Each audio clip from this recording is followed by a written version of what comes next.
kayaknya bakalan berisik banget. Tapi masalah. Aduh, berat banget men pintunya men. Oke, gue bisa tutup nih. Salah satunya jimat. Mereka minta izin, udah dibolehkan. Dia pun menggunting jin.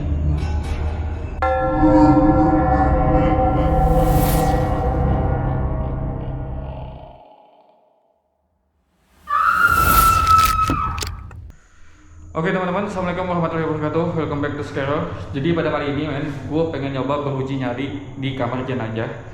Dan gue pengen nyoba ngelakuin eksperimen di kamar mayat ini teman-teman. Gue nantinya di akhir video bakalan nyoba untuk masuk ke dalam sana.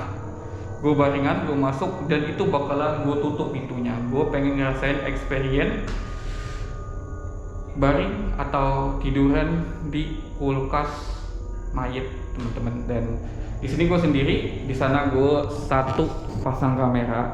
Nah, gue pasang kamera di sana dan di sini gue sendirian berhadapan langsung dengan pemandian jenazah men. Dan di sana kulkas penyimpanan jenazah yang dipergunakan untuk mayat-mayat yang mungkin gak ada identitasnya, mungkin dipergunakan untuk menunggu keluarganya, dan mungkin ya mayat-mayat yang begitu banyak teman-teman. Bahkan gue nggak tahu ya, kemungkinan besar ini pasti udah banyak banget dipergunakan ya untuk mayat-mayat yang kecelakaan, yang badannya mungkin udah hancur, yang mayat-mayat yang diotopsi tangan, badannya, kepalanya kemana-mana. Ya cukup horor men.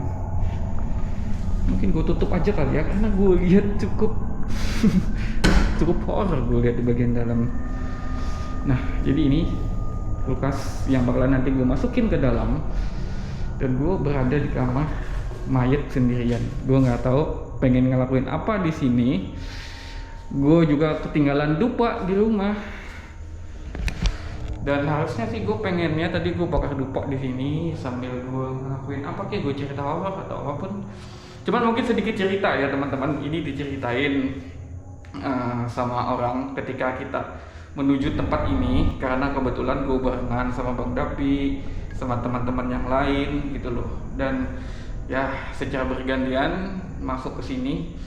Dan di sore hari tadi kita sempat berhenti ngopi, kita sempat makan. Nah kebetulan ada yang kenal gitu loh, ada yang kenal terus dikasih tahu gitu loh, mau ke sana bang. Iya kita mau ke sana, mau explore ke sana gitu loh. Dan setelah itu orang itu yang gak kita kenal itu cerita, wah itu angker banget bang, pernah dulu di sini ada kejadian bang, katanya ada anak-anak yang lagi main di rumah sakit ini, berlarian mereka main, dan tiba-tiba itu ada kayak semacam anak kecil lari juga, entah itu kayak makhluk halus yang ikut bermain atau gimana. Dan pernah juga ada kejadian, gue rada-rada lupa karena gue nggak terlalu ngedengerin gitu loh ceritanya.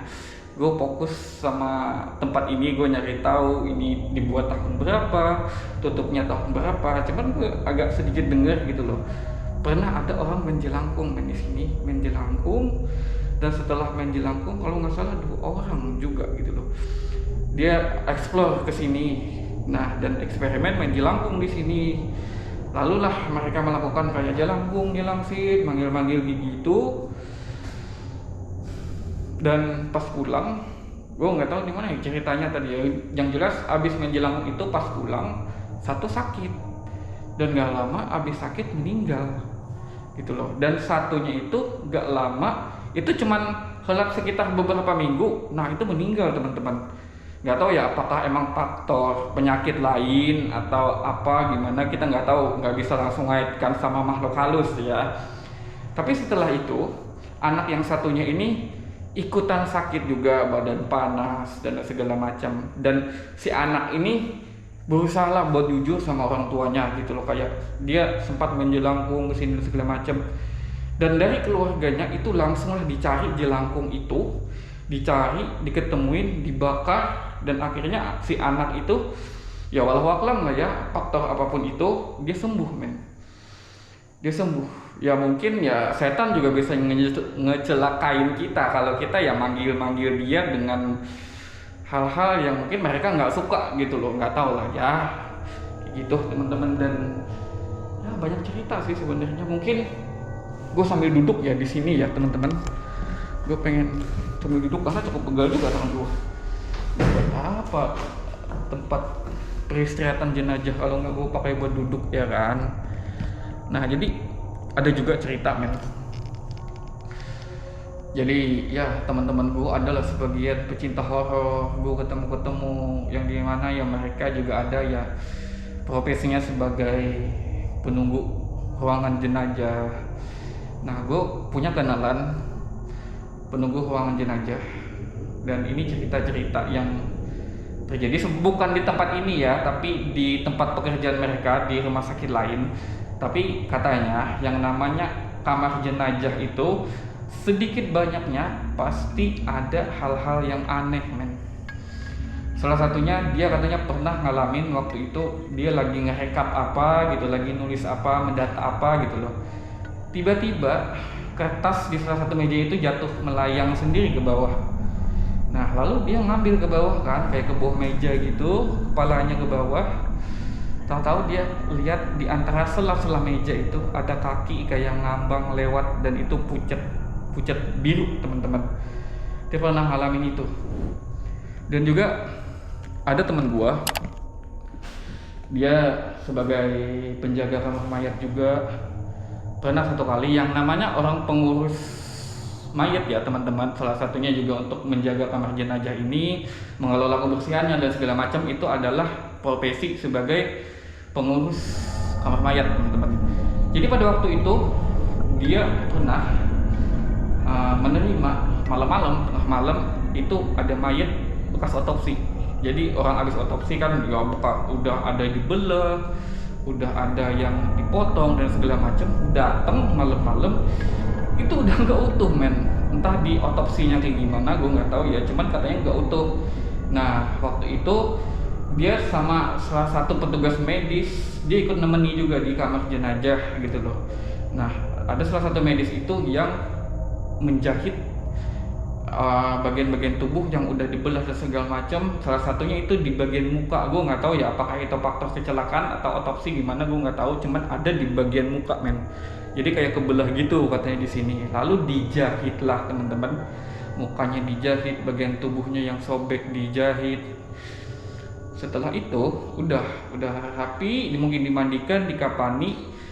Tapi nggak lama teman-teman, si yang tukang jahit ini katanya sering lihat, cuman kayak lihat di benak dia gitu loh, kayak kok gue kebayang-bayang muka almarhum ya gitu loh.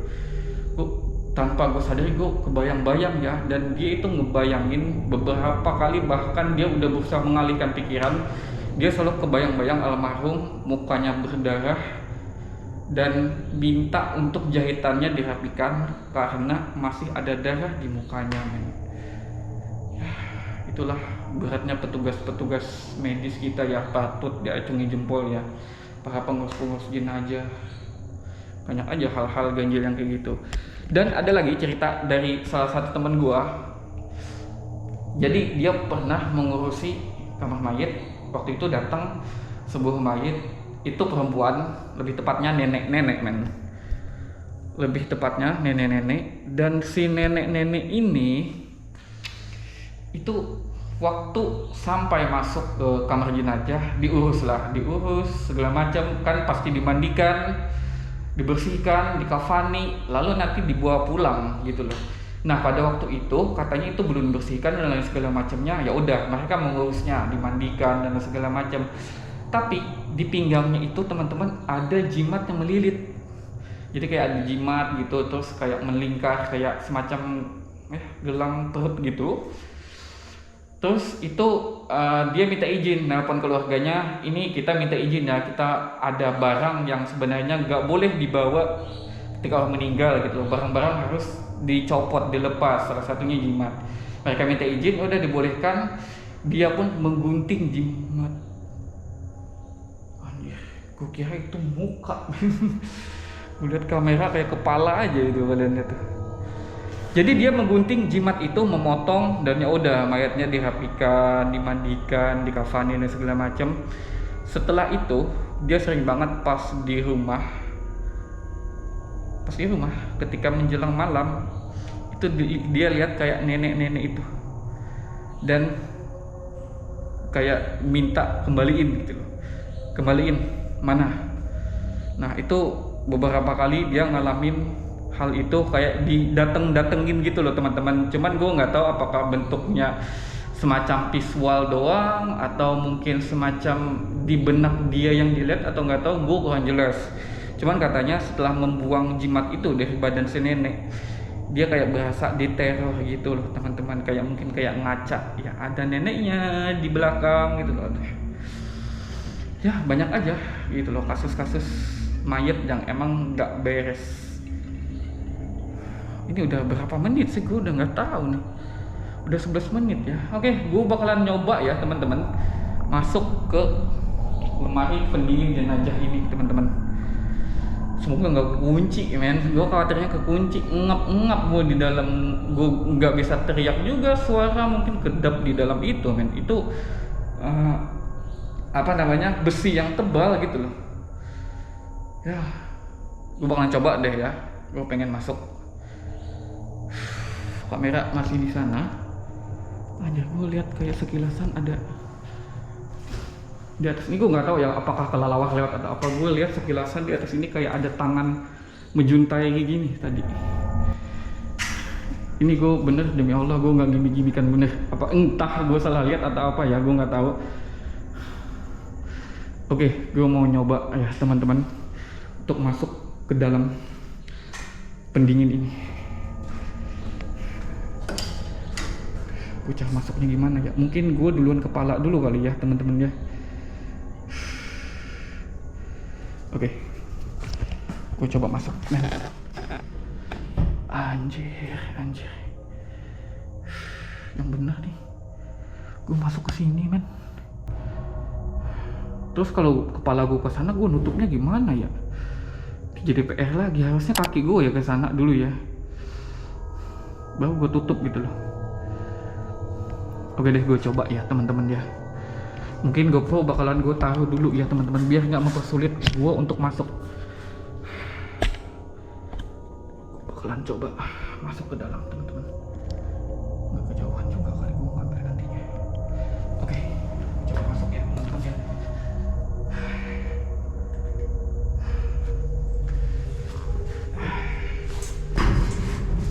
Ini kayaknya bakalan berisik banget. Tapi nggak masalah.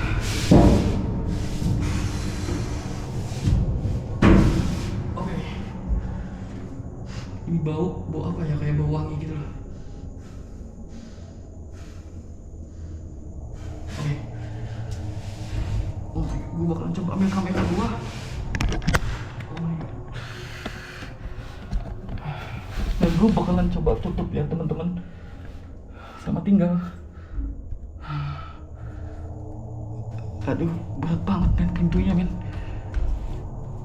Oke, gue bisa tutup.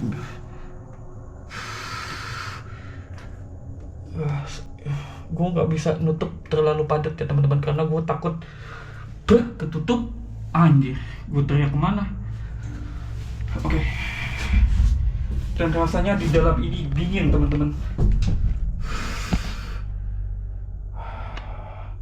Lo bayangin di atas ada mayat, lo terkurung di sini men.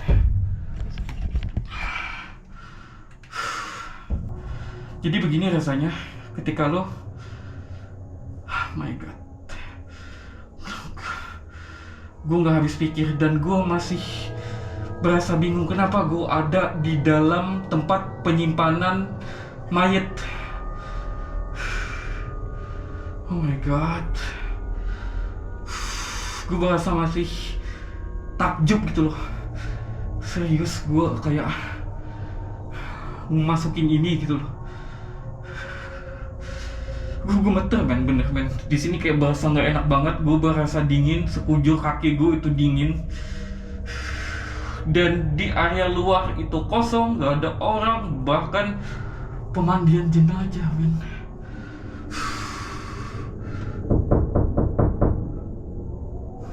siapa tahu ada yang ngetok balik ya kan.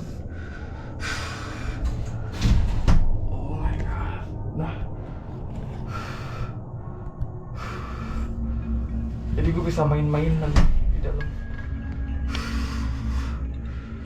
Woi, lu diam doang di atas ya, anjir. Oke teman-teman, gue bakal langsung keluar men, karena di luar itu bener-bener kosong, gak ada orang. Gue khawatir, tapi gue bingung ya, ini kayak bekas cakaran-cakaran gitu ya, mungkin kegeser atau apa kali ya, bekas cakaran gitu loh. Oke men, gue bakalan langsung keluar aja. Bener-bener gue gak bisa makin lama-lama di sini. Badan gue berasa dingin sebadan, gue nggak tahu kenapa ya. Padahal ini menurut gue nggak hidup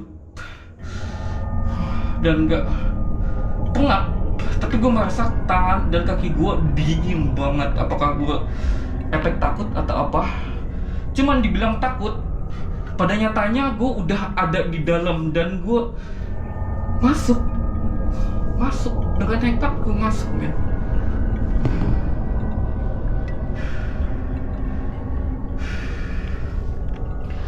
Bagian atas teman-teman.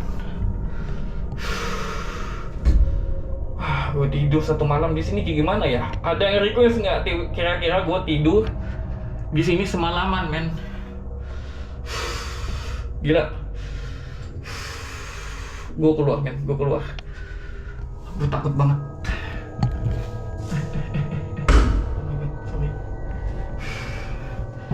Gue keluar dan gue bingung cara keluarnya gue gimana.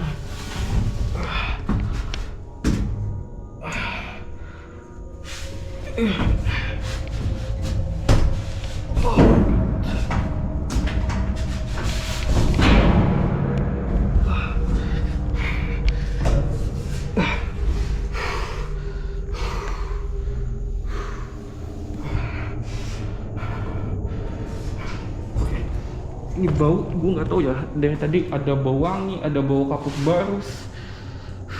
Udah. Oke. Aduh, ini gue mesti sanitasi badan gue nih men, sama disinfektan, karena gue khawatir tiba-tiba badan gue gatel karena itu bekas mayat segala macem. Gue nggak tahu penyakit di sana. Ada mungkin ya keringat mayat, ya mungkin banyak mungkin penyakit yang ditimbulkan, karena gue yakin ini ratusan mayat udah pasti men. Oke. Ini pemandian men, ya sewajarnya pemandian. Udah, gue juga mau ngapain di sini? Nah, ada apa-apa.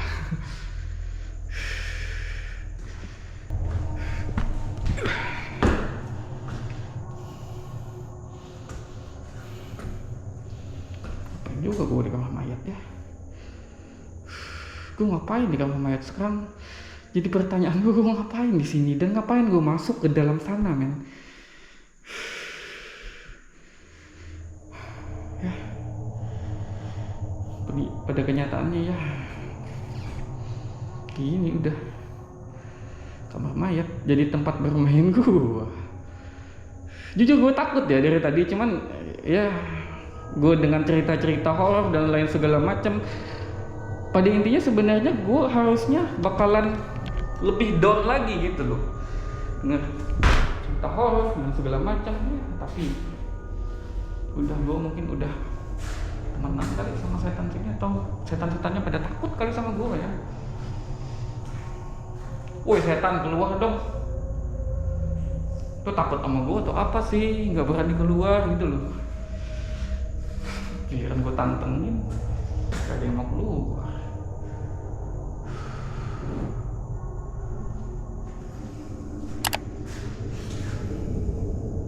Udah men, mungkin segini aja.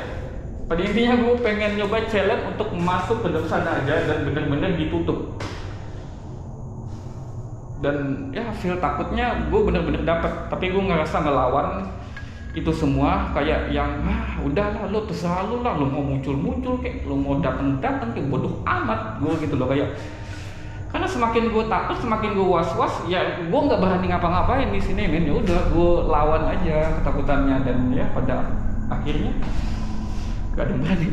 Udah, gue pengen baring juga sih sebenarnya di sini, cuman ya kotor men. Gue mungkin bakalan ke mobil nanti ganti baju, gue kasih desinfektan tangan gue, antiseptik. Udah, jadi mungkin segini aja video kali ini teman-teman. Ya mungkin kalian bakalan nonton video orang pertama di Indonesia yang masuk pendingin jenazah. Itu gua. Oke, jadi sekian pada video kali ini teman-teman. Gue pengen buru-buru cepat keluar. Mungkin teman-teman pada nungguin gua di sana. See you next time untuk episode selanjutnya. Assalamualaikum warahmatullahi wabarakatuh.